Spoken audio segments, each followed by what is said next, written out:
Okay. So we're recording. So, yep, we're recording. Okay, welcome everyone to the Mongol Zoominar.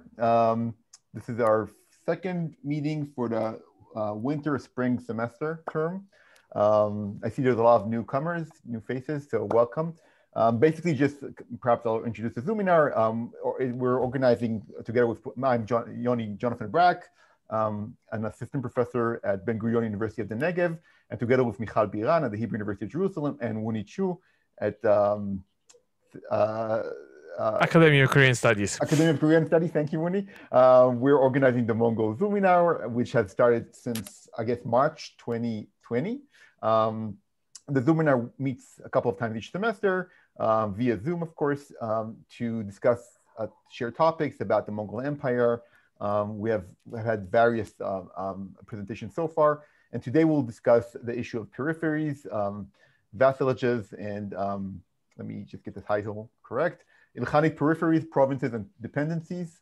And we have three amazing speakers today. So our first speaker is Zara Pogossian, who is currently an associate professor of Byzantine civilization at the University of Florence, Italy, and the principal investigator of a very impressive ERC project, a new ERC project, Armenia Entangled, Reimagining Cultural Encounters and Connectivity in Medieval Eurasia, 9th to 14th century. It's a major grant which received 2 million euros, the maximum award from the ERC to investigate these topics. Zara had received her PhD in medieval studies at CEU in 2011, and since then has maintained strong scholarly and personal ties to the department there. Since 2015, she has been working as a research fellow at the Center for Religious Studies, Royal University of Bochum in Germany, where she was the project coordinator for the ERC project Jews East.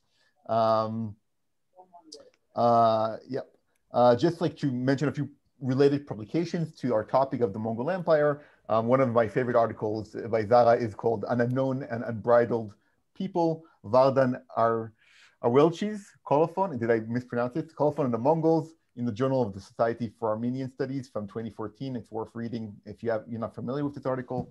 So perhaps I'll present each speaker as we get along. I think that'll be easier. We said like 15 minutes. Is that okay, Zara, for you? Yeah. I even thought 10, so I planned to be perfect. I won't have to cut you in the middle. Okay, amazing. So I'll kind of mark you when we reach that kind of sort of reaching the couple minutes before the end. Yeah. Okay, perfect. So the floor is yours, Zara. Thank you for joining us. Thank you very much. Thank you, Ronnie, for this wonderful introduction. I hope to stand up to these high expectations that you now created. And thank you everyone for being here. And I'm really happy to see also Professor Michal Biran, because I have used a lot of your research on the Mongols, and it's really a pleasure to see you, even if it's not real seeing, but very nice. Thank you very much. So today I wanted to talk about a very surprising topic, the Armenian sources on the Mongols, something that I have dealt with both in my past research and which will be also an important element of my new research for the project Armen, because the Mongol period is one where you really see the entanglements on a territory known as historical Armenia, or the Armenian Plateau and Anatolia, the territory which I design in larger terms of south of the Caucasus Mountains, north of Mesopotamia, and east of Anatolia, a way of avoiding somehow concepts related to nation states or nationalism, etc., which may be very taxing when one is dealing with this area. I won't go through, just a second. I will not tell the whole story of the Armenians and Mongols, but rather concentrate on what it means when we are talking about the Armenians and Mongols in a way to deconstruct any kind of notions that may be linked to sort of homogeneous and monolithic entities. just already, if we just look on the map, it's very interesting. I found this map on the internet, but for example, this area of the Mediterranean, when in this period, there was the Armenian Cilician Kingdom, who actually had official ties with the Mongol Empire. The Armenian King Hetum first sent his brother, who was the constable of the reign, in 1246, so that voyage was between 1246 and 1247, to Karakorum to submit the kingdom to the Mongols before it was too late. So somehow the information was coming from there. And somehow it is not mentioned as part of the Ilkhanid Persia on this map. And really that's a question, how much we consider it as part of the empire, how much some sort of, as you name, periphery, with which I kind of, I'm not sure if I agree or no, but I know that Sara will address the issue better than me, so I will not touch upon it.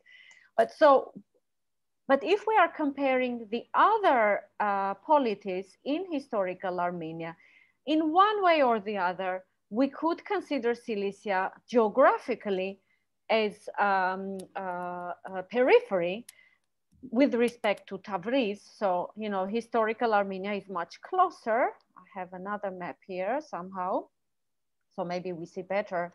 I should move this, or maybe, okay, yes, is it better? So, okay, we see it fine, it's perfect. Okay, so if here you see the modern Armenia, but okay, if we are comparing the geographical distance from Tabriz, let's say, of historical Armenia, it can hardly be considered a periphery because it is rather close to Tabriz, as opposed to, for example, the Kingdom of Cilician Armenia. So when we say center and periphery, we, I guess, have to define what we mean by that. Is it geographically, is it culturally, or is it based on socio-political factors of how much these territories were part of the Mongol system or the Ilkhanid system of rule, how much the elites from these territories participated in the Ilkhanid government as submitted peoples.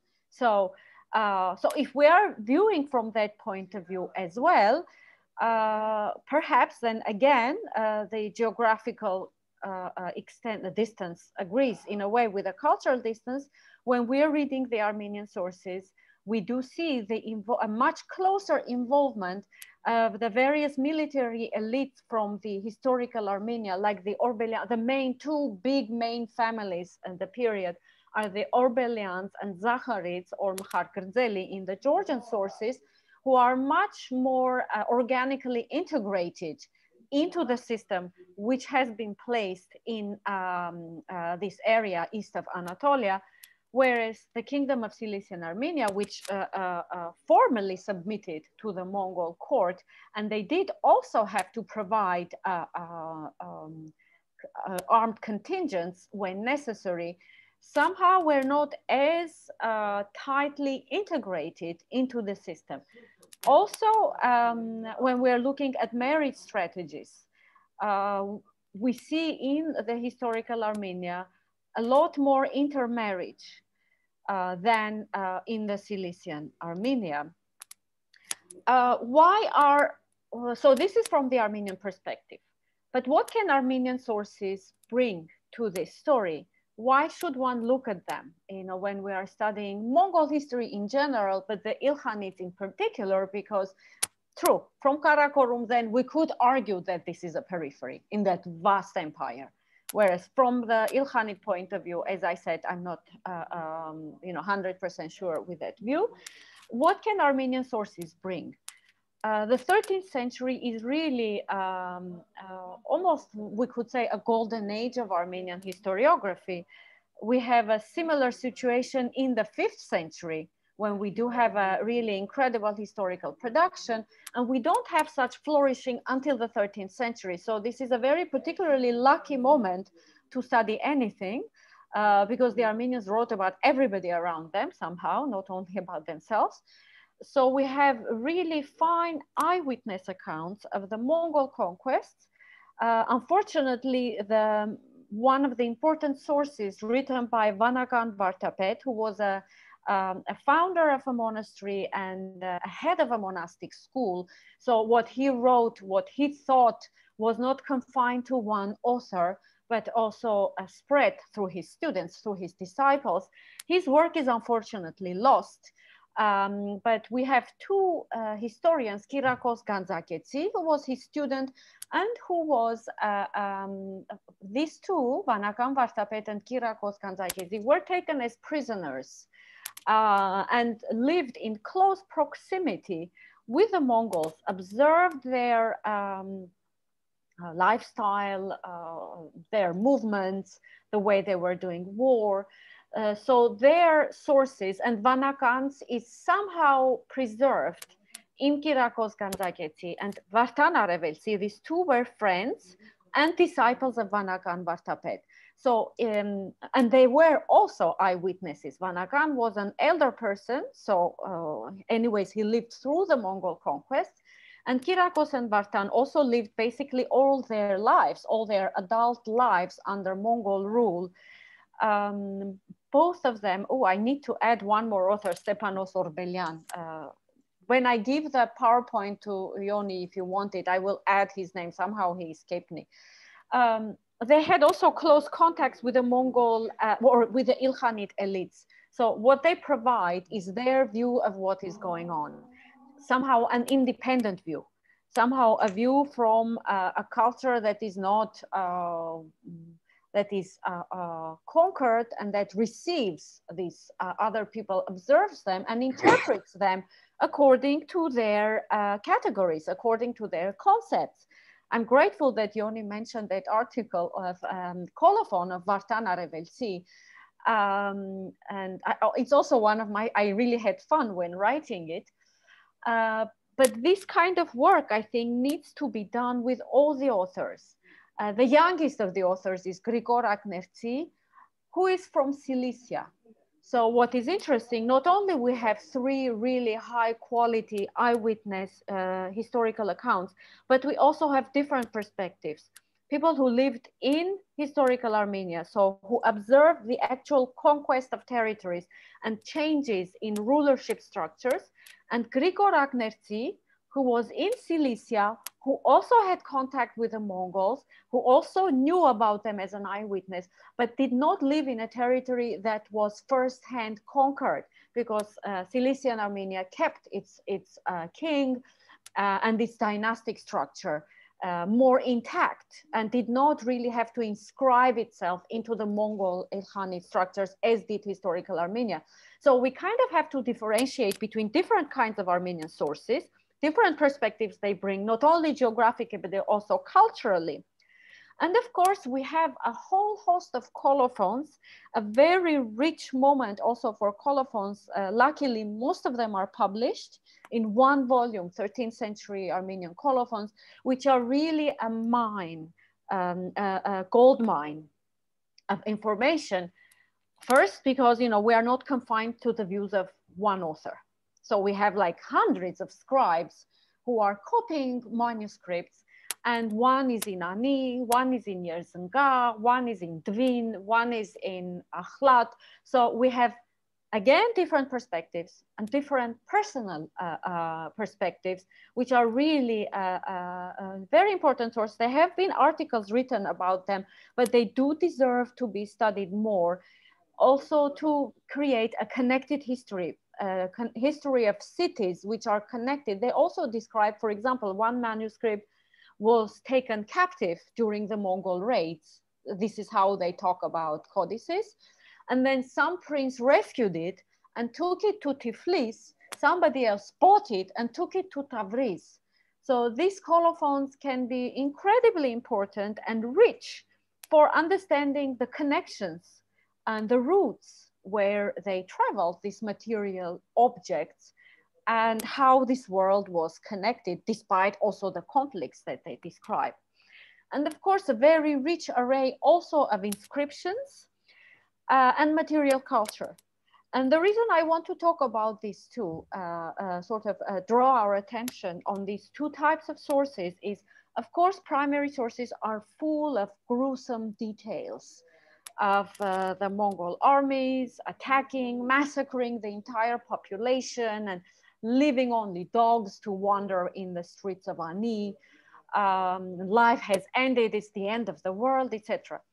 But when we are studying the material culture, what has been preserved from the 13th century, we realize there's a very rich material culture. So at some point, even when there were destructions, and I'm the last person to deny that there is conflict and destruction in history, but we also see there was apparently enough material resources and enough peace established, the famous Pax Mongolica, that allowed a revival. And the involvement of the Armenians in a vast trade space was one of the ways that the revival may have been different than, let's say, a strictly agricultural economy and less international trade. So the material culture forces us to ask these kinds of questions and look at the Ilkhanid period in this history also from that perspective more closely than has been done before. And as just one example of when I'm talking about the material culture, I'm picking one region, which is actually to give you an idea where it is located in terms of bigger geopolitics. It is in modern day Armenia in the south. So again, not too far from Tabriz from a global perspective, but apparently in that space, which is not enormous, so 154 kilometers takes 32 hours to walk, only 32 hours, which is really not a lot. And correct me if I'm wrong, we have two caravanserais in a rather close distance from each other, which should force us from the point of view of the landscape and historical geography to think what was the need to have two way stations so close to each other.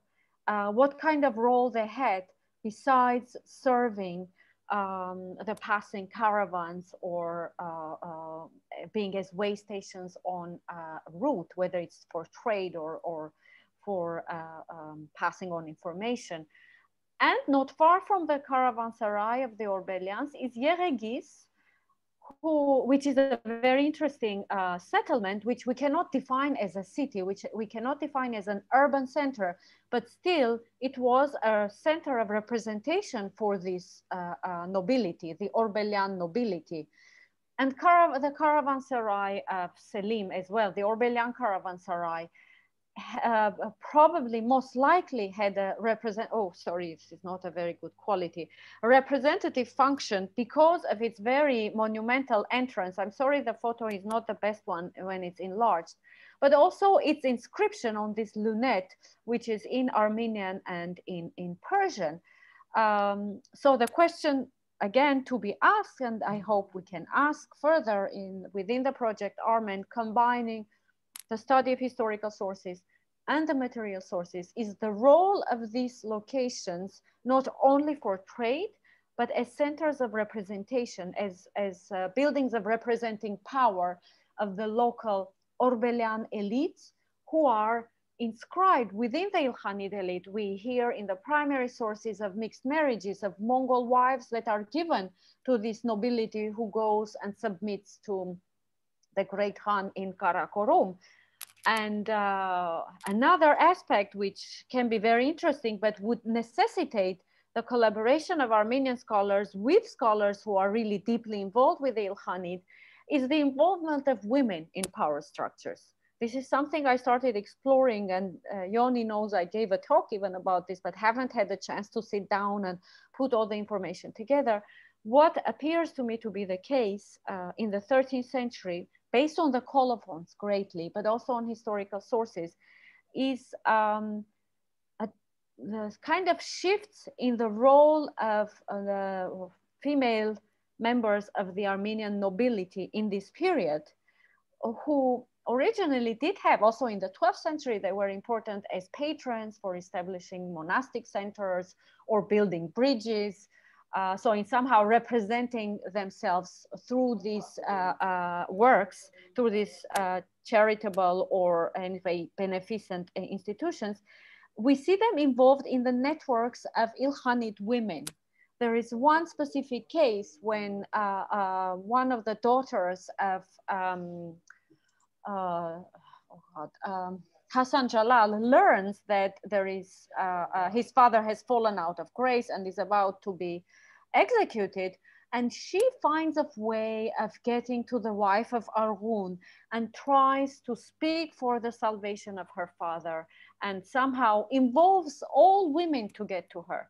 So it would be very interesting to explore, and we have some other examples where women appear in very specific roles in which they do not appear in previous sources. So I see this as yet another aspect to explore, but a contribution both to Armenian studies and Ilkhanid studies in a way how Armenians are adapting themselves to new structures on the one hand. And on the other hand, how are Ilkhanid structures being imposed gently or not so gently, or spread through their conquest of various territories? I had prepared this because I thought I would not have time. I don't know how much I have spoken. If you can wrap up with. Yes, yes, yeah, no, I am. Oh, okay, perfect. Yes. So basically that was, I tried to show what has been done, what wealth of sources we have in the 13th century. Really, we are very lucky. In the 14th century, we have basically just one historical source. So there's a change in the style of writing, in the literary traditions related to various other changes. But for this period, we are really lucky to have so many sources and so many different kinds of sources, which I think can contribute both to the Ilkhanid history view as they were viewed from the conquered peoples, and also to Armenian history, how they adopted it, how they received this tradition. Okay, Zara, thank you so much. This was really fascinating. I was going to stop you, but I just wanted to see where it was evolving, and it was really great. And I'm sure kind of we'll tap into the rest of the conversations we're going to have now. So our next speaker is Sara Yildiz, who has been part of this Zoominar from the beginning, right? And I'll just quickly introduce her. Sara received her PhD from Chicago University in 2006. She has taught at the History Department of Istanbul Bilgi University. She had research associate at the Orient Institute in Istanbul. She was part of the ERC project, the Islamization of Anatolia, at the University of St. Andrews, and was a senior fellow at Koch University, and most recently a fellow at the Max Planck Institute for the History of Science, working on the database project, Visualization of the Heavens and Material Cultures in Eurasia and North Africa. She has a forthcoming volume, which we're all looking forward to very much, on Mongol rule in 13th century Seljuk Anatolia, the politics of conquest and history writing, 1233 to 1282. But in addition, she has published so much, it's incredible. She has co-edited 3 or 4 volumes, am I wrong? Are we 4, Sarah? 3? 3. All dealing with in certain levels of medieval Anatolia, especially under Mongol rule, intellectual life, interreligious relations, Islamic Christianity, court and society in medieval Middle East, together with Andrew Peacock and Bruno de Nicola, who's here as well. And she has published a lot about also Seljuk kind of history, Seljuk history and the Mongols, Seljuk and Cilician frontier studies as well. So it's a real pleasure having you here today with us. And I think you'll be really really well fit in with what Zara has presented to us as well. So let's keep the 15 minutes. Okay. Yeah, go ahead. Share my screen and let's get going. I think we're running a little behind, so I'll try to be quick, a whirlwind sort of tour. Okay, so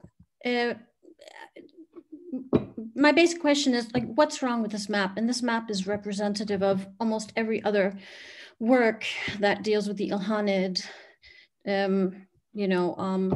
territories, the Ilkhanate, and, well, I mean, it's Zara showed, I mean, it's missing the western wing.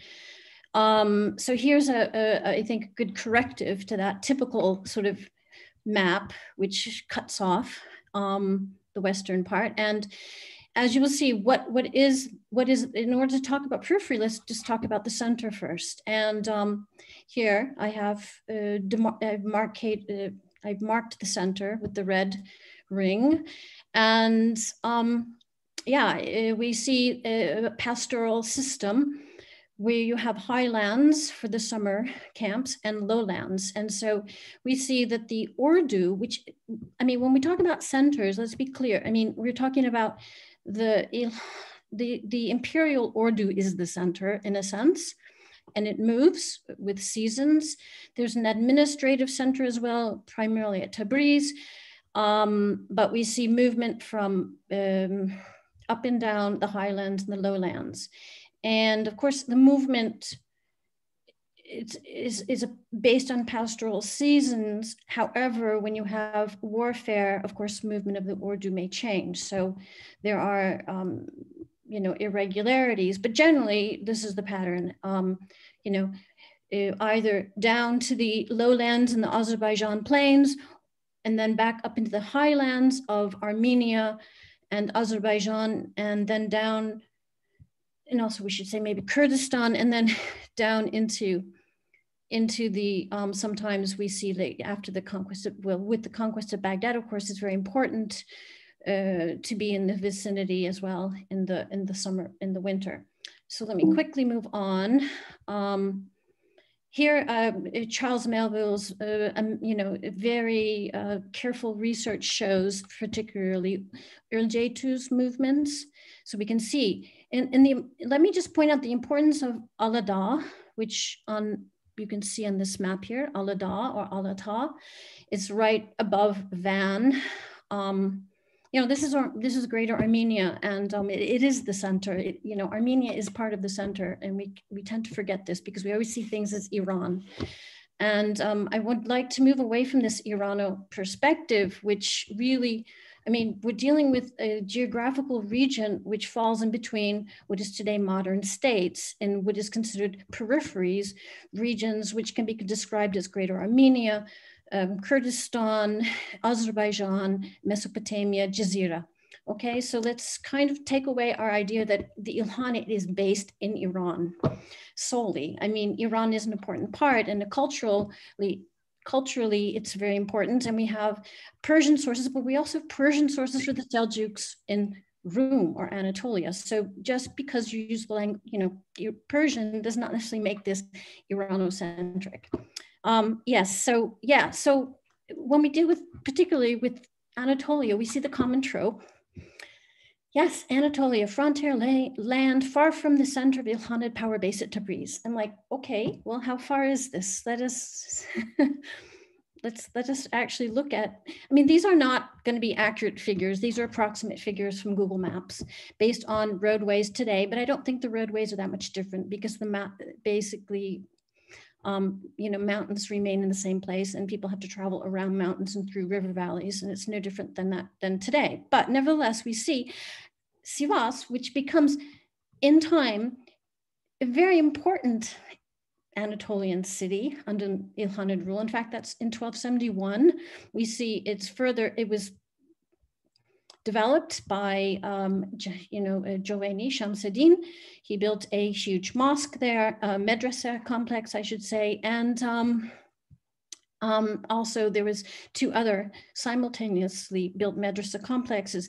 And it becomes a very important center. And of course, I should mention trade. Yes, when we talk about pastoral routes, we're also talking about trade routes, and Sivas is an important point juncture from the Black Sea trade, which then goes down to Sivas, then eastward to Tabriz, and that's much closer than Shiraz, which is the main center of Fars. So you can see these numbers show actually that this idea that Anatolia is so far, you know, is really actually not when we consider the Ilkhanids are centered in the pastoral core, which I just discussed. Now, yes, when you look at it from the perspective of Karakorum, of course, Anatolia is the furthest western periphery, but with the Ilkhanid, that changes. So go on. Now, one way I think we can understand better about how the Seljuks Rum become integrated into the Ilkhanid system is to actually look at them in comparison with the Salgurids of Fars. And I believe that this kind of will help us see the similarities. There are differences.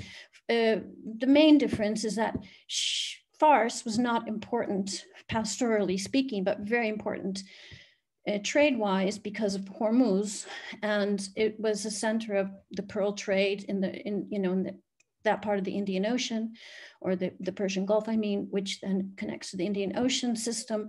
So Shiraz was very important in trade, but just like the cities in Anatolia, but Anatolia also was very important for grazing lands, and we have large contingents of Mongol troops in mainly the original Tamachi troops of Baiju, Chormagan. They were sent in 1256 into the Anatolian plateau upon the entrance of Hulegu into the Iranian and Azerbaijan steppe lands.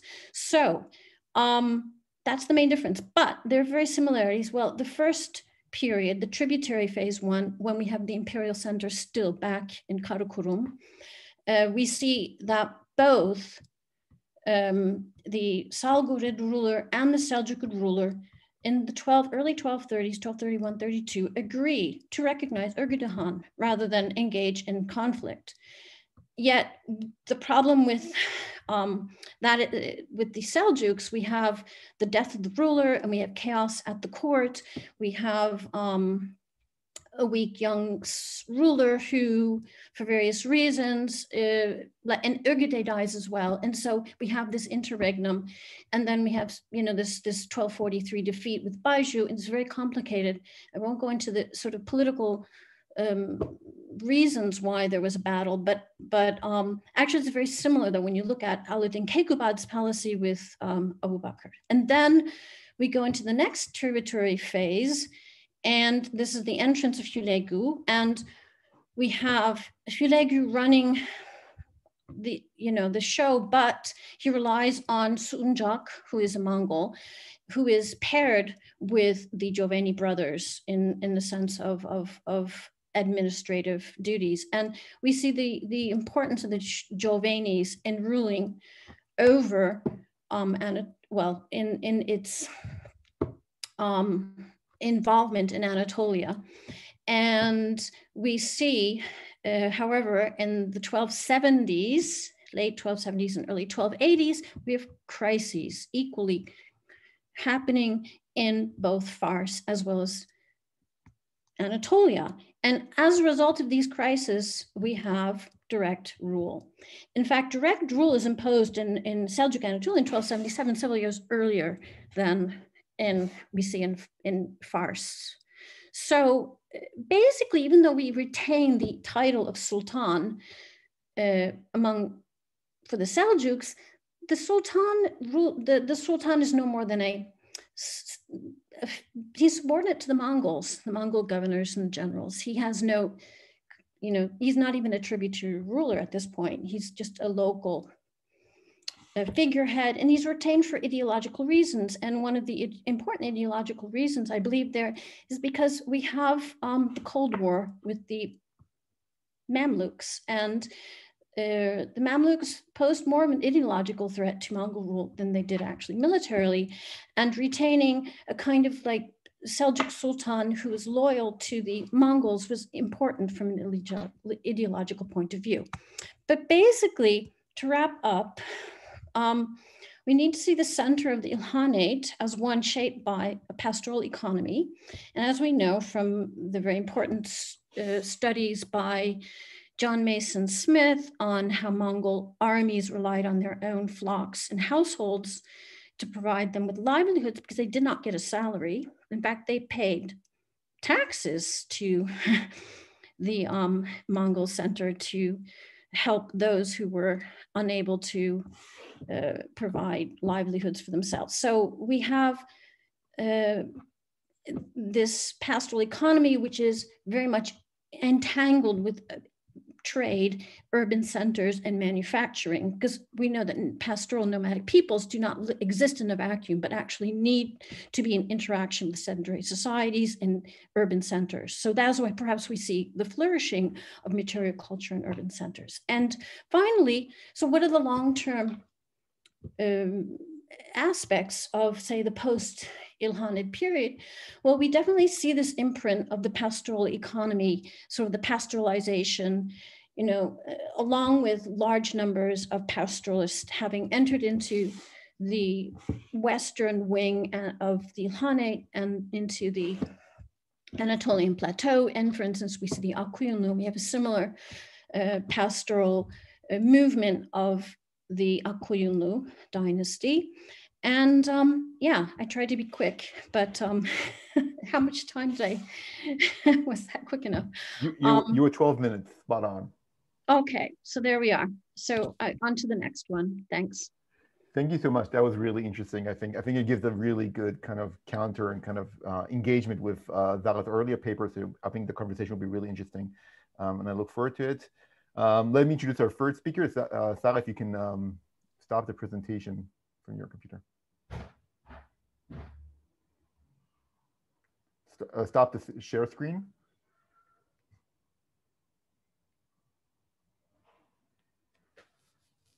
Okay, I'll introduce the first speaker while Sara's disengaging.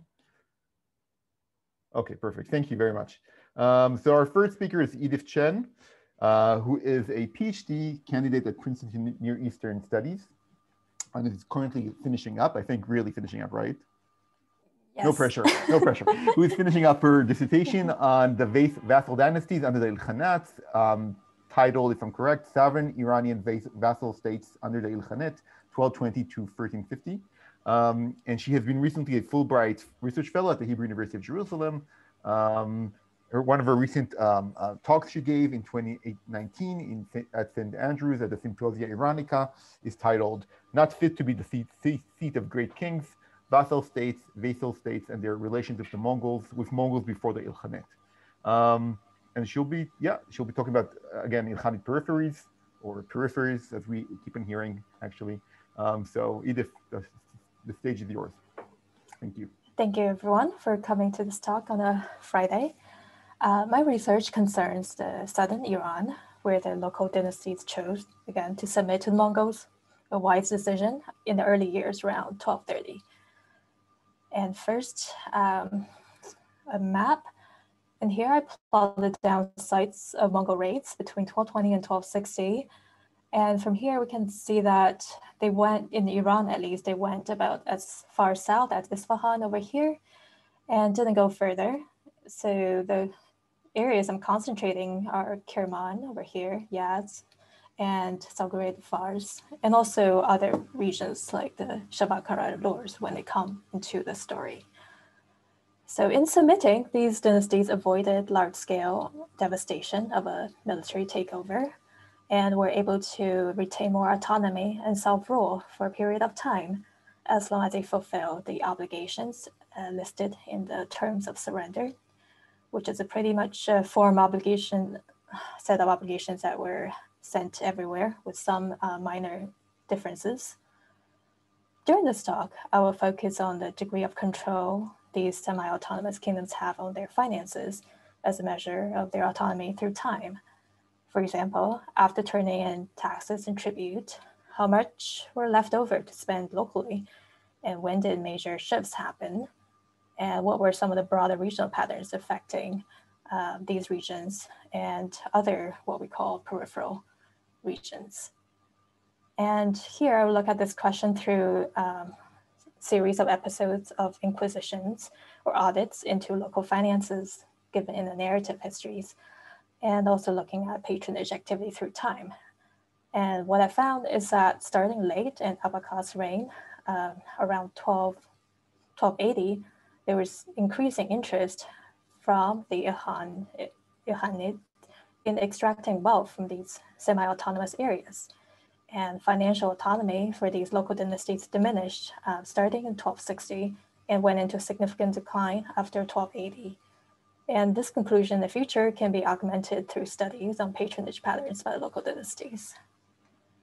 And the sources I used for my dissertation and also for the project here are Persian local histories, focusing on the dynasties in Fars, Kerman, Yazd, and a few others like Shabankara, and also broader regional histories such as Vasav. And these histories differ in what they choose to highlight. For example, some local histories give very detailed information on the architectural patronage of the ruler and his family, whereas others were more interested in the narrative history of the relationships between the rulers here and with the members of the Ilkhanid court, and highlighting the personal dramas at play.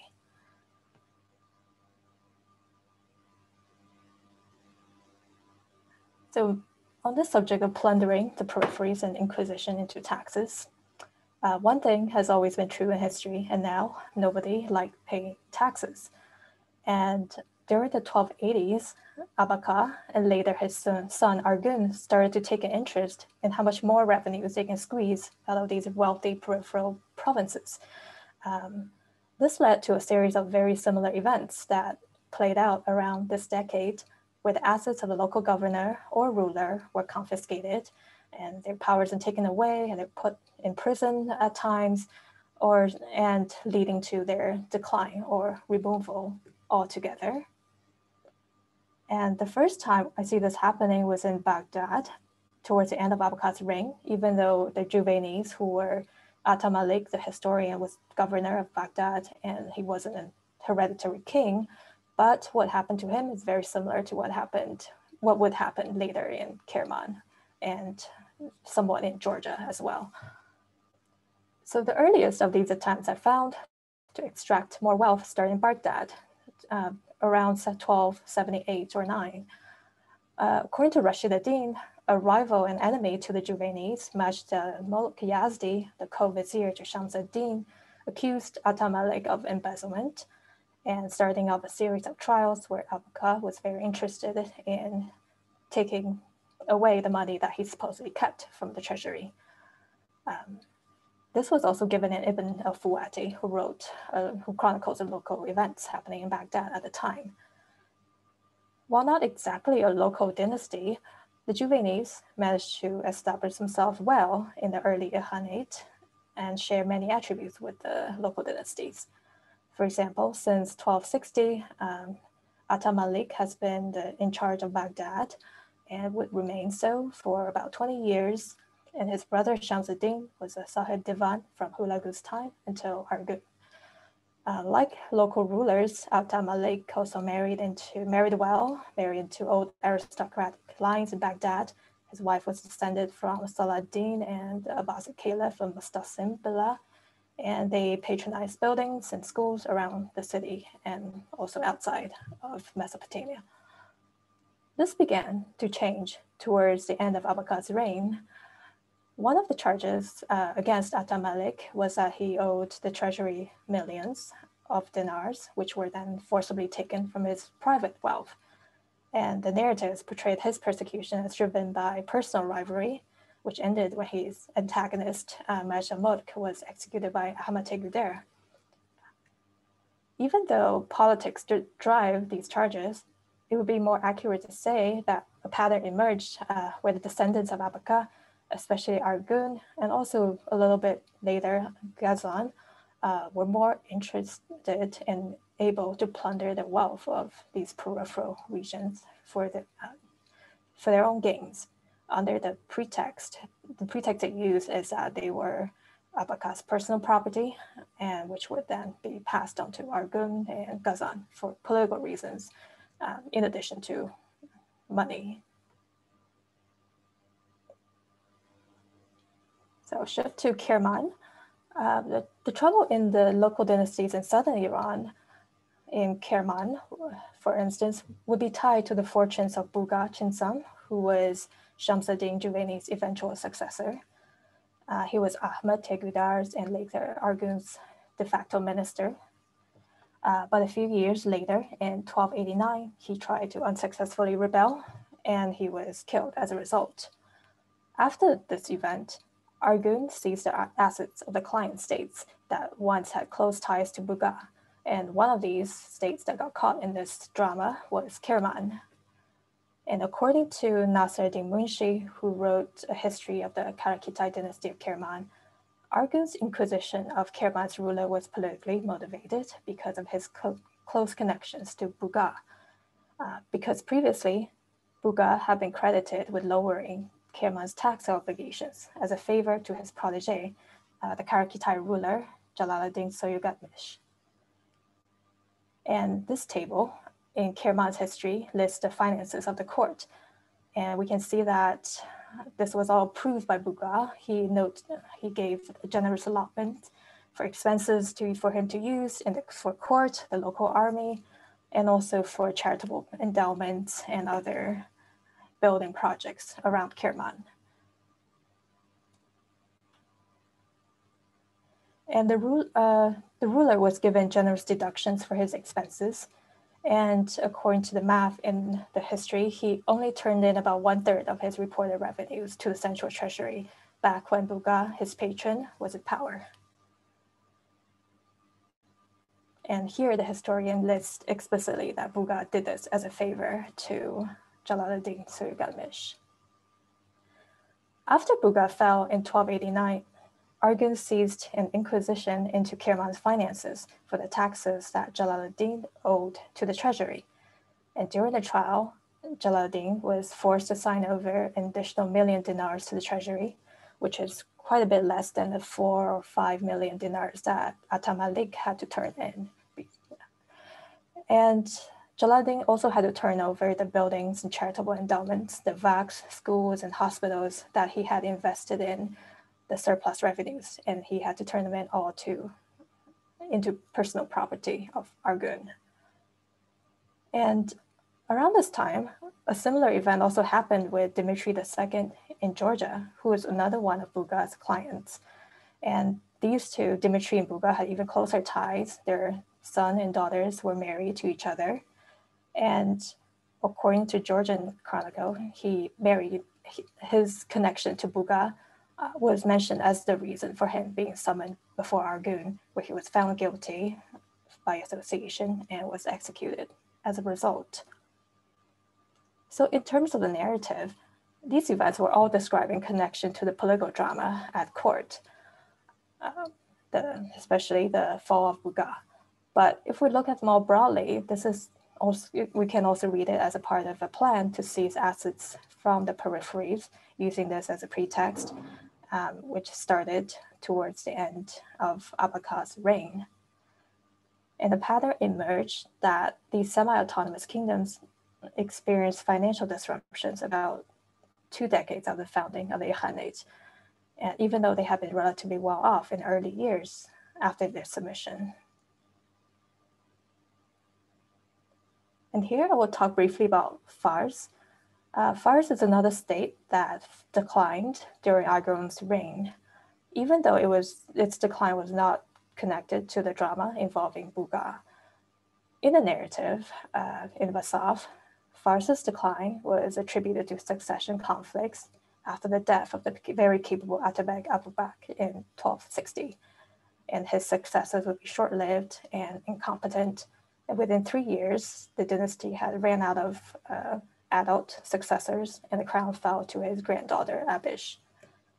And effectively, governance was given over to a series of Mongol governors. These governors, notably Ingianu and Sugunchak, and shorter tenures by a few others, also had short and troubled tenures. There was a persistent inability for them to raise taxes from the region because they still had to rely to the old network of local tax administrators who often usurped from what they collected and didn't turn money in to the treasury. However, Fars also shows that an effective local ruler would be able and willing to safeguard the region's wealth from being taken away to the Imperial center, which is not the goal of the Ilkhanid court. We can see this happening briefly during Abish's appointment as governor of Fars in 1283 during Ahmed's reign. She was appointed because it was assumed that she could successfully collect and remit taxes to the treasury, whereas the previous governors had failed because supposedly she was popular with people and would be able to get the Salgorid bureaucrats on her side. However, according to Vasov, the promised revenues did not materialize because Abish intentionally spent a lot of it locally on charity and endowments to win over local support, and she didn't send much of it at all to the treasury. After Argun came to power, he immediately removed her and installed one of his own allies, clients, the Shirazi Sayyid Imad ad-Din, whose loyalty was to him, though this led to a pushback from Salgurid loyalists. The story in Fars shows that an effective local ruler is incompatible with the goals of raising revenues to the central treasury, which is what the Ilkhans would want, because the local rulers tend to spend locally to appease their own subjects and to enhance their own prestige. And we can see this in information on the architectural patronage given in some of the local histories at the time. One of these works I used was Ibn Zarqut's Farsnameh, which provides detailed information on the patronage activities of each Salgurid ruler. So we can see where building activities started to taper off. And one can see that naturally, building activities were most energetic during long stable reigns, which is Saad I and Abu Bakr's reign, which were known as the height of Salgurid rule. What, Edith, if you can sum up, if you can finish up, please. Oh, yeah, yes. So just quickly on Ibn Zarqut, he didn't mention, after 1260, he didn't mention any major projects, which is not surprising since we had very short and abrupt reigns. And another chart I have are based on local histories of Yazd. And we can see that Yazd Atabek somehow managed to have long stable reigns, about 10 to 20 years before and after their submission around 1240, which tells us that it hadn't been as destructive for them initially. But after 1260, we also noticed that the projects, they continue, but they're more modest in scope, with fewer monumental architecture and fewer irrigation projects, which were expensive, which also possibly hints at financial troubles. So in brief conclusion, I see the local rulers essentially as middlemen who collect the revenues using the bureaucratic apparatus in return for keeping a lot of wealth to themselves. But later, there's an attempt to get rid of them and switching to a tax farming mode, which would hand more wealth to the central treasury. And I would say that financial autonomy for these local dynasties in the south lasted until about mid to late 1280s. And in terms of cultural patronage, this window before 1280s accounts for the continued patronage of Muslim scholarship and Persian literature before the Ilkhanid ruling class started to take an interest in it. And that would be all I have. Okay, thank you very much. That was really enlightening and very interesting. I think we had had 3 really important, interesting papers presentations. I'll open the floor. I have my own questions, but I'll open the floor first to other people's questions before I kind of jump in there. I want to abuse my role as a moderator. I see Hadi's hand is up, but I'd rather if you just chat in the chat, right, you want to ask a question, that'll be easier. Then I won't miss anyone. So how about Hadi, you go first, or you just disappeared, Hadi? No? Okay. Hi, I'm here. I'm sorry, okay. The lighting is not good, so I dimmed my camera. Thank you all for the very interesting presentations. My question is actually mostly for Edith. I'm interested in periphery, not in the sense of geographical periphery so much as what I call administrative periphery. In particular, in the case of the Juwaynis in Baghdad, Atamalik Juwayni, where did the Hanbali community of Baghdad, where did the Hanbali nobility of Baghdad stand in the struggle? If the Hanbalis were the important part, if not the important part of the structure of Ilkhanid Baghdad, they can't just have disappeared, vanished into thin air. How is it that they are mostly absent in the struggles related to the Juwaynis? Is it something that you have encountered in the sources that you have considered? Thanks. Hi, thank you for the question. I think for the sources, I only have a couple focusing on the specifics of Atamalik's trials in Baghdad, Ibn Fuati, or pseudo Ibn Fuati, and Rashid ad-Din. And neither of these were mentioned the Hanbalis at all. So I would be curious to know what happened. According to Ibn Fuati, if I recall, it seems like the whole trial against Atamalik, like where he was forced to stand outside in the winter, like all happened very publicly, and didn't seem like there's anyone there to defend him. So I'd be curious if you can suggest any sources possibly on what were the Hanbalis of Baghdad doing at this time.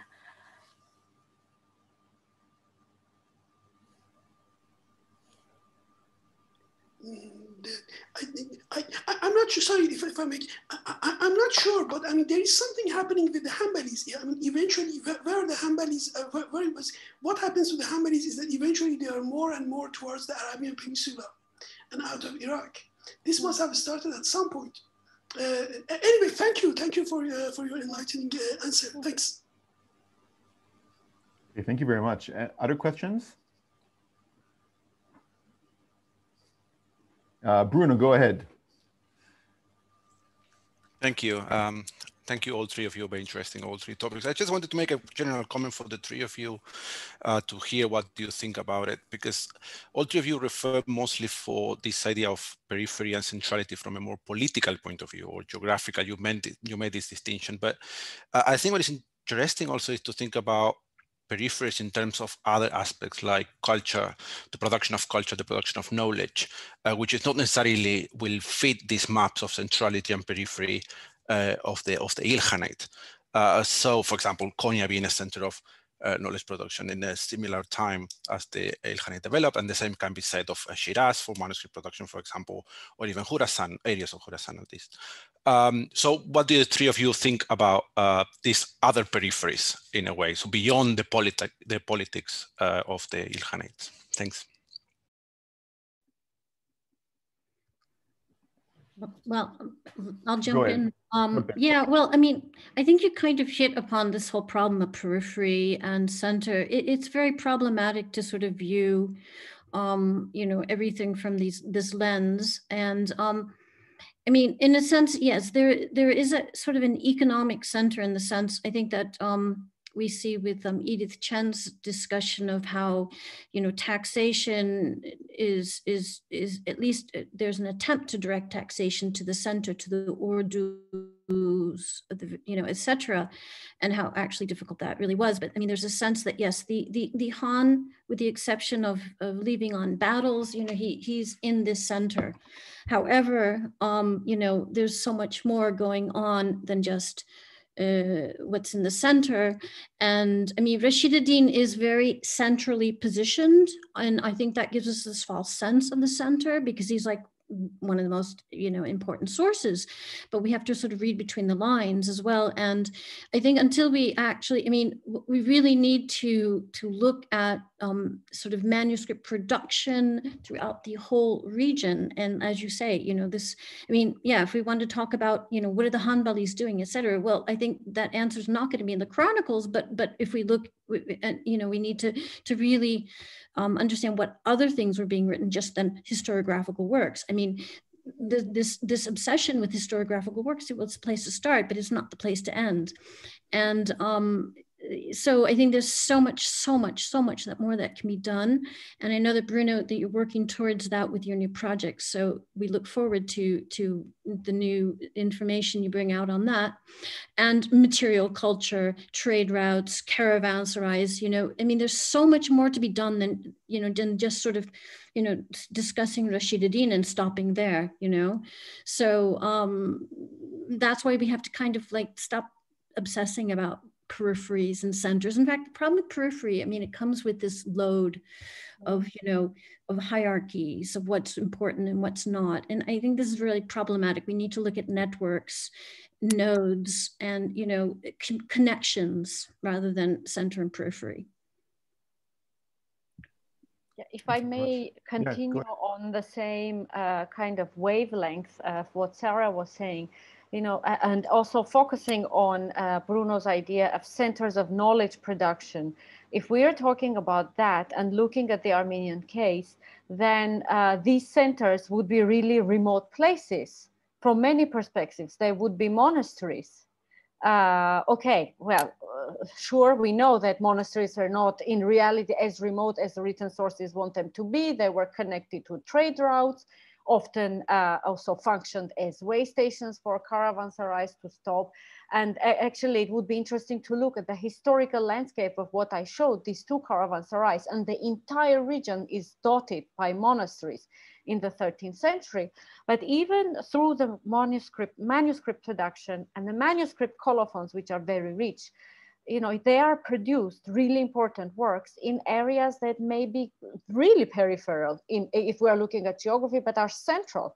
The monastery of Agner, where we have incredible miniature art, where we do see the types of Chinese dragons appearing in Armenian illumination because they are passed on through the exchange or the donation of clothes that come really from Yuan, China, all the way to Cilicia, and then are depicted in extremely high quality royal commission manuscripts. I mean, the monastery of Agner, probably nobody has heard of this even in this illustrious crowd, unless you really have gone and looked at maybe thanks to Grigor Aknertsi and his source. But other than that, you know, it is far from Tabriz as opposed to some other monasteries. So as far as centers of knowledge production and dissemination are concerned, this concept doesn't work or has to be completely reversed. So, yeah.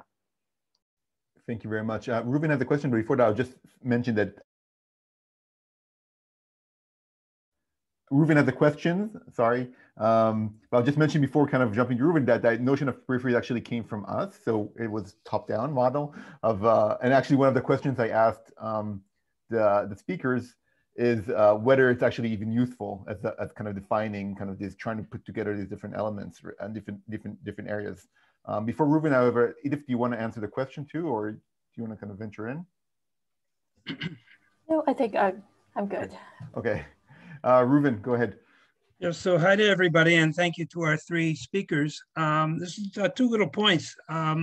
One, thank you very much, Sara, for noting the problems of cartography. Everybody needs maps, but they're always problematic, and they force us into certain ways of thinking and viewing things. And your points were well taken. And I'll just say that I looked at the two maps that Zara showed, or two of the maps that Zara showed. I personally was very dissatisfied with the way they showed the Mamluk Ilkhanid's frontier. So that's just my little problem. But I think we should be very careful with maps. We should be, and we have to say always when we're referring to them, what exact time, and we should always know that they should be used with a lot of grains of salt. So that's one. They help us understand things. They're remarkably important for teaching, and we see things on maps. We don't put them. But at the same time, they can sometimes confuse us and lead us astray. So that's one point. The other thing is returning also to Zara. One thing that was missing from your very nice survey was, of course, Heitum of Karikors, or Korikors, or however it's pronounced. Of course, he doesn't write in Armenian, he's writing in French, but he's very much an Armenian. Yes. He goes back to Armenia, to Kilikia, and he's just full of information, and he clearly has Armenian interests at heart. So I just want to say something about that. Yeah. Yeah, you are completely right. I somehow focused on the 13th century and somehow did not go beyond. Sure, he's from the beginning of the 14th century, and absolutely, you're right, because it's somehow with Grigor Aknertsi, he's also bringing kind of an Armenian central view, because not only he's writing in Cilicia, but he's rather anyways related to the royal family. So he's actually bringing a very central elite point of view, as opposed to purely, let's say, ecclesiastical. So absolutely, you're right. But beyond that, yes, it's an Armenian point of view, but as I was saying, let's not make this as a monolithic point of view. he's also very much related to the Catholic West. You know, he has traveled to Europe. So he has a very particular Armenian point of view, which again forces us to question, to actually acknowledge the diversity of Armenian views, because against him we have Stepanos Orbelian, who is a bishop very much opposed to the union between Armenian and Latin churches, has the Armenian interests at heart, but very different kinds of Armenian interests. So thank you for bringing Hetum into this, because it's a Latin language Armenian perspective, which is interesting in itself too, yes. Thank you. Beatrice Manz? No, you're muted, sorry. Exactly, I was just recognizing that fact. I have a couple of things I wanted to say. First of all, on the center periphery, and I agree with you, I've just been writing a book on nomads, and so what is center and what is periphery? Anyhow, with the Mongols, it's changed. The center isn't where it was, but also, is periphery perhaps also the place where independent power is more possible? And there, Anatolia would, in fact, Anatolia is a wonderful power center, somewhat separate from the center. And I wonder whether that isn't part of its peripheral, so-called peripheral status. The governors of Anatolia end up having a great deal of power. And the other thing I wanted to bring up, which you can look at as center and periphery in a different way, is our dependence on very specific bureaucrats as the major authors. Our view is very much colored by Jovani and Rashid ad-Din particularly. Both of them ended up extremely rich.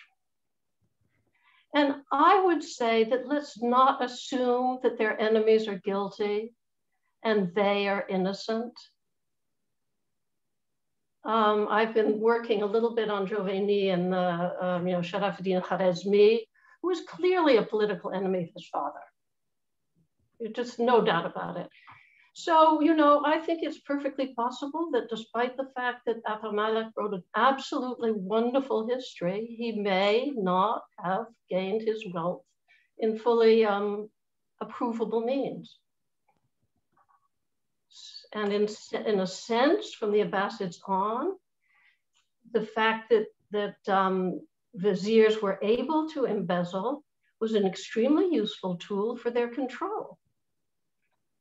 If they hadn't embezzled, you wouldn't have been able to get rid of them from the Barmakids on.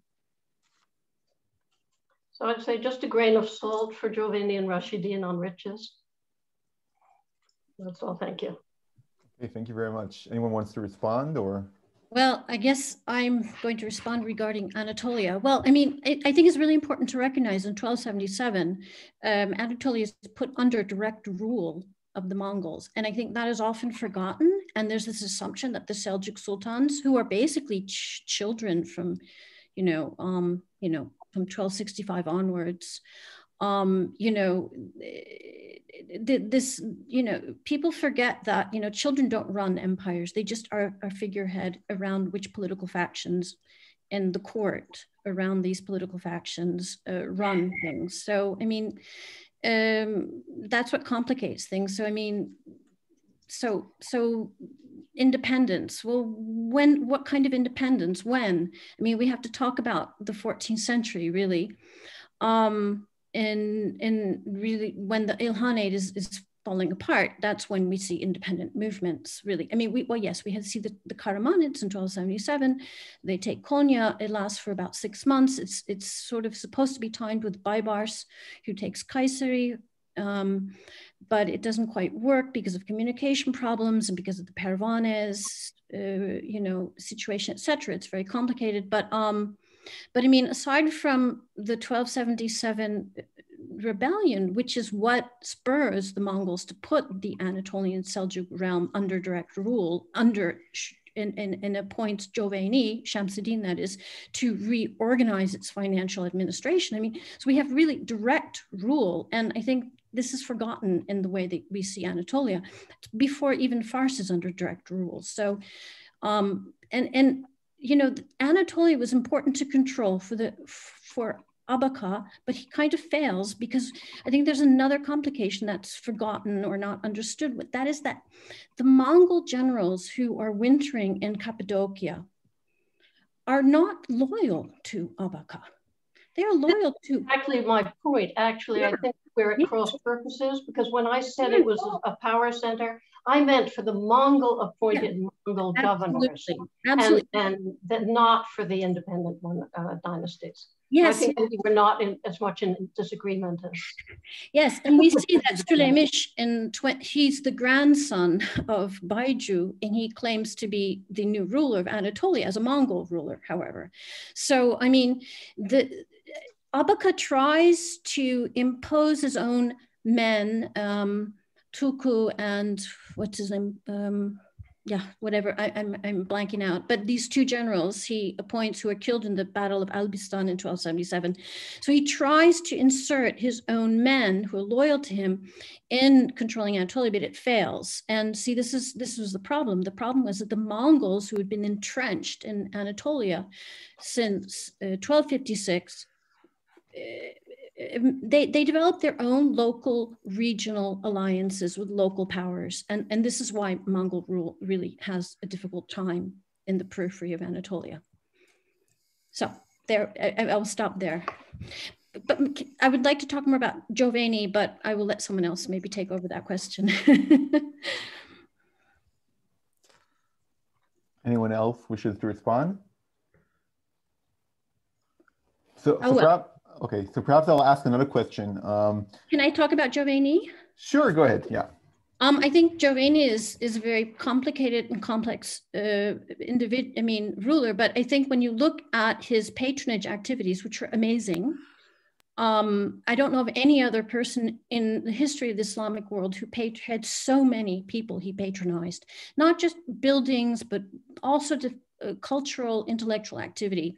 And I think that Jovani is, misuse of the funds was actually channeling into this patronage. And of course, the question is Waqfia, like he channeled a lot of wealth of the Mongols into Waqfia. And I think that was another huge problem for Mongols. And also, I think his attempt to sort of become the administrative ruler in place of a caliph of Baghdad caused him a huge amount of enemies in Baghdad among, the traditional ulema. So he had enemies everywhere. And I think Charles Melville was so correct in his understanding of Jovani's project as an Islamizing in developing Islamic institutions. And that was what brought him to his end. He was too powerful, trying to do too much with too much money. Whether he was good or bad I'm not concerned. That's a great point. Thank you very much. My question kind of involves this obsession Sara mentioned before, our obsession with histories. And I'm trying to think why, if we can define, one thing we see in these peripheries, which we maybe don't want to call them more peripheries, but in these regions which have some kind of relationship with the Mongol kind of Ilkhanid, is the flourishing of local universal histories in a sense, right? Or historical kind of forms of writing. I'm not sure we can say all of these histories. These are different kind of forms of writing that engage in the past and kind of seek to record it in some kind of way or kind of rewrite it in a sense. And I'm wondering why we see this across the board, even with Armenian, even in Anatolia, of course, Ibn Bibi, or later Aksarai, or if we have kind of this wider question, why what's going on here with this notion? Is it just this drastic moment, acknowledging kind of this dramatic change, right, in the era of the Mongol rule? This need to perhaps locate ourselves, if we're in Armenia or in Anatolia, in relationship to, again, I don't want to say center, but in relationship to this wider kind of global moment of shifting power or shifting geopolitical, cultural kind of powers and centers. So kind of, I'm just trying to play here with kind of conceptions and I would love to hear what your thoughts are. Thank you. Uvin, do you want to comment on that before? I thought you were like. Well, I here I am sitting in front of a Mamluk monument, so I can't help but comment. At least part of it has to be larger trends within the Islamic world. And, you know, there's all this coming and going across Asia, and surely that's some part of it too. But just across the Euphrates River, the Mamluks have entered a period of the remarkable historical writing, the flurry of that has nothing, there's nothing like it in Arabic before and perhaps afterwards. So is there something else going on too? Maybe it's a Mediterranean issue. I have no idea, but it certainly, we should look at the Mamluks also when you ask that question. Thank you. I will think of that. Add. Yeah, Zara. Sorry, it's a bit, I have a relay. So to add to what Ruven is saying, it may be a general Islamicate trend, of which also the Armenians or the Georgian historiography are part of. But if we are looking also at the local factors, you know, placing the local in the global, what we see happening in Armenia, specifically in these eastern parts of Armenia, is a change of noble dynasties who do need their histories somehow. This is a continuation of a tradition of dynastic historiography. Because if we are looking only at changes and trouble happening, also for the 14th century is also very big with changes, etc. But we do not see this kind of flourishing historiography. So perhaps on the one hand, it is part of bigger trends in the Islamicate world. And actually, when we're reading Vartan Arevelsi, he's part of that world. He knows things that others know, regardless of whether they're writing in Persian or Arabic. But on the other hand, we also see social changes, which can explain some of that flourishing as well. Okay, thank you. Sara, do you want to also address, or Edith? You're muted, Sara.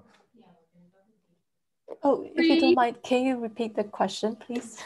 Sorry. Sure. So my kind of question is it was like sort of a comment question of, we see this kind of, on the one hand, obviously, we don't want to talk about as peripheries, but we see this kind of flourishing of local, universal kind of modes of historical writing, right? In the sense, we have more histories, especially like Zara was mentioning, kind of this rise of historical Armenian writing. But we also see it, I think, in Kerman, we can see it in Anatolia as well.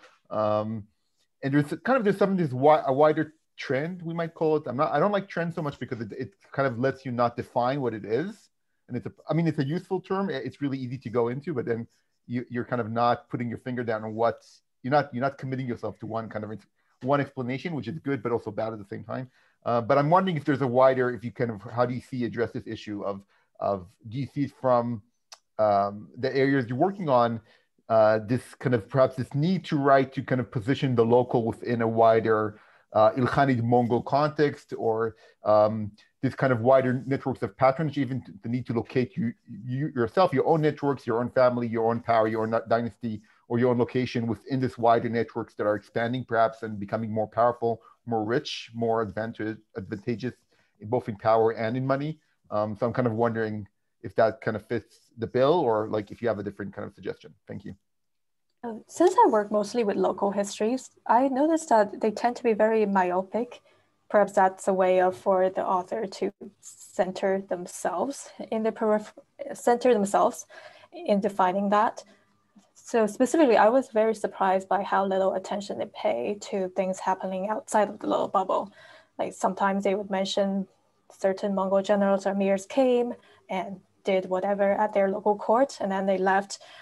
And they said it's almost the same approach they did previously with Khwarezmian ruler who just passed by, describe what they did here, and then they're gone. So my impression with my specific sources is there's not much attention paid to outside unless it has something to do with their own ruler or someone in their court. So it's a complete opposite of what the trend of universal histories are trying to do. Thank you. Can I jump in here? We see a completely different situation in Anatolia with the composition. The author of the main source of 13th century Anatolia, written by Ibn Bibi, of Iranian roots, of a family who his mother and father worked indeed for the Khwarezm Shah. And so they get reinstated at the Seljuk court. And anyway, Ibn Bibi writes from 1277 onwards, after the Great Crisis, he's writing for, in fact, his patron Abdülmalik Jovani, as well as Shamsuddin Jovani. And it's clearly a work written not only to justify Jovani power, but also to justify why they shouldn't get rid of the Seljuk Sultanate, but rather a Seljuk Sultanate which is obedient to the Mongol order, which is part of the Mongol order under the stewardship of the great Jovani brothers who run the whole show. And it's a very political statement about where Anatolia under the Seljuks fits in the big picture. And unfortunately, Jovani's project to integrate Anatolia, this dream, it dies when they go. So I think that this sort of the great moment for, you know, the success of, you know, the Jovanis. I mean, they had a huge vision which they could not implement because of the politics of the Ordu.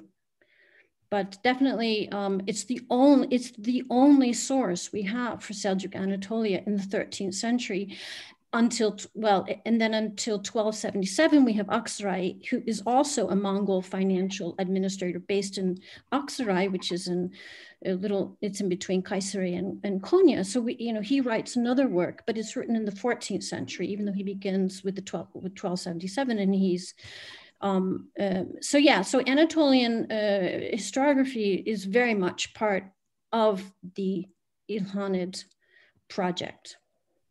Thank you. There were other questions that I just don't want to miss those. So Yuichi, you wanted to comment, and also Christian, right? You have a question? So maybe we'll start with Christian, then go to Yuichi. That's okay? It's the same for me. Sorry, what? I failed to. I'll go first. No, I have a question. I'm not sure if it was mentioned before. It's about China before Mongol invasion. How did it operate in Anatolia, in this region? I mean, were there any connections? Were there, I mean, was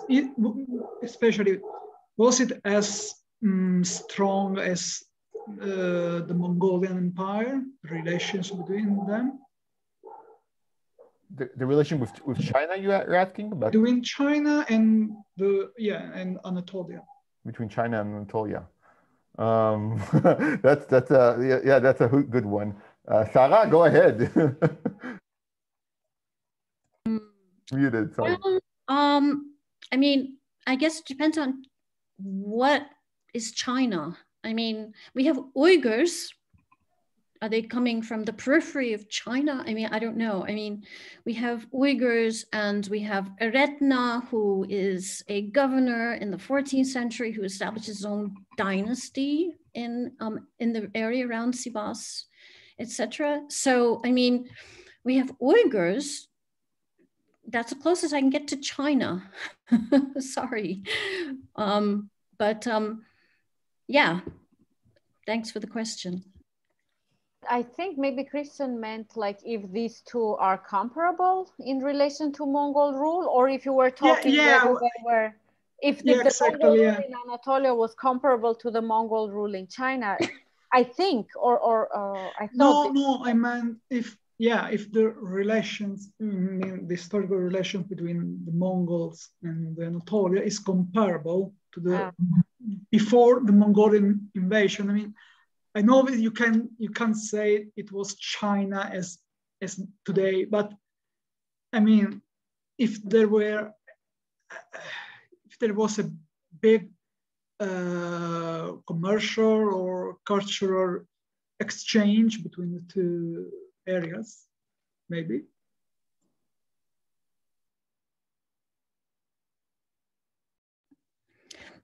Well, maybe if you're asking about long distance trade, we have to think of long distance trade as occurring among like regional nodes. I think it's very seldom you see one trader go all the way from China, all the way to say Aleppo, but rather, Chinese goods traveling through different nodes, through different Emporia, etc., and making their way west. So I think that kind of dilutes maybe this kind of idea of long distance trade as a connector. But of course, we have Marco Polo, who went all the way to China. I mean, if that's what you're thinking of, we do have these examples of adventures. But I mean, what does that tell us about the relations between China and Anatolia? I don't really know. But if anyone wants to go further and answer that, please feel free. I would add that in this case, it would be really important to study the material culture and the existence of Chinese celadon, for example, in various sites in Anatolia.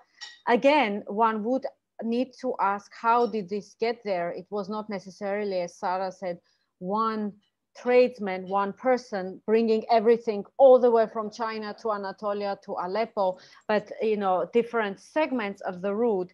But I think there isn't really enough analysis of our archaeological finds or material culture that we have, at least in the part that we have in Armenia. There is some, but not exhaustive. But I think based on that, then we may have some conclusions regarding the goods traveling and some of these goods staying in Anatolia for whatever reason, and then establishing a better idea of how these two areas were connected with each other. Okay, so perhaps we have a few more minutes for Yuichi's comment, and then we're gonna wrap up. Thank you. Okay, thank you very much. So thank you very much to all. I enjoyed a lot. I'd like to make a comment upon the marginality of Anatolia, peripheral space of Anatolia. I think that we should take into account to consider this issue, the imperial cohesive structure, which was the triple political structure consisting of a double wing with its center, which encompasses not only the United Empire, but also Yuan dynasty and Ilkhanid. And of course, Ilkhanid, as you know, we have two wings, Khorasan, Anatolia, and its center, Tabriz. But of course, so Anatolia in this consideration, it's one of three centers. But in the historiography of Ilkhanid, the Anatolia was less visible than the eastern part and the center. Why? This is of course Jamyut Tabari for something what's up with the history of winners.